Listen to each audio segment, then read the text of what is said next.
Eknath Awards autobiography, Strike a Blow to Change the World, is something that I picked up essentially because I knew Eknath Award personally. Eknath Babu is somebody I first met when I was a senior fellow at the National Center for Advocacy Studies. And Eknath Babu was a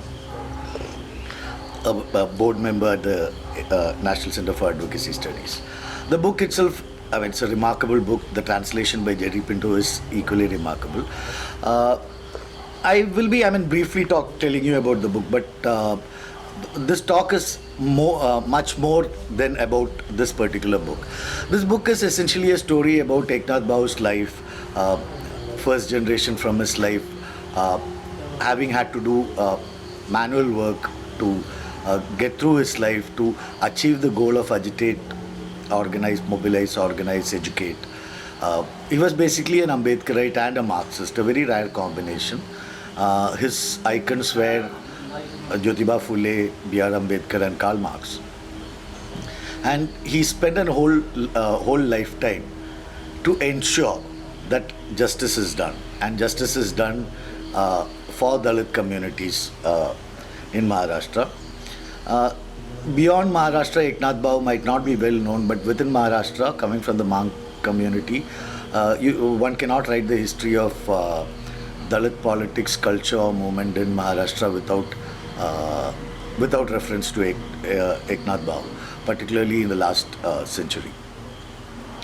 The book is essentially his own telling in his own language, which apparently Jerry Pinto captures quite well about Eknath Babu's life. But here what astonishes me is quite a lot of what captures mainstream imagination of Dalit literature has been more or less autobiographies. Of course, there are new age English Dalit poets like Meena Kandasamy and good poets like Meena Kandasamy, S. Chandramohan, and so many others, whose poetry has sort of captured, has been at least acknowledged internationally. There's also a lot of other Dalit fiction writing which now is emerging in the mainstream. It's not to say that there was no Dalit fiction beyond that, before that. The problem that I'm trying to analyze is why the Savarna publishing industry would focus on Dalit autobiographies and biographies as a genre and form of literature, rather than all the other kind of literature or literary forms that Dalits have.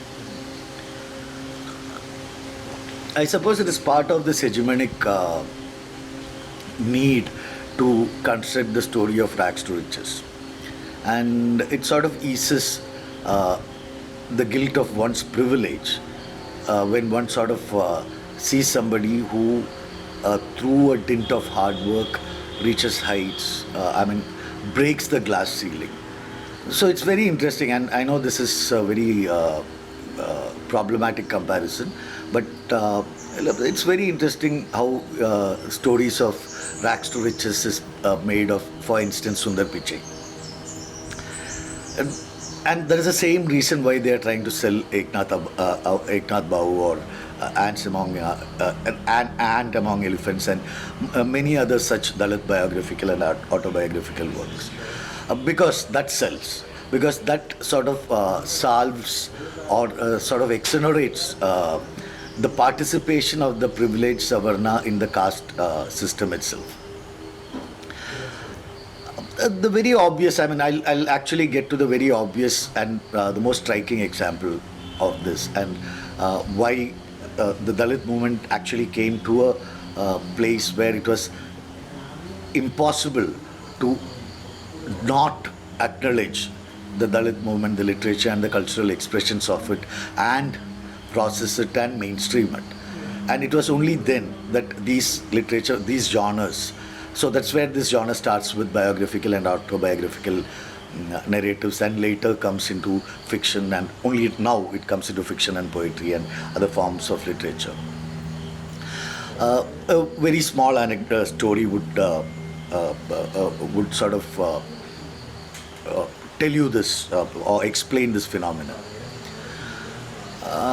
The most prolific writer in the 20th century in South Asia, the most prolific guy in that sense, without doubt, would be Dr. B.R. Ambedkar.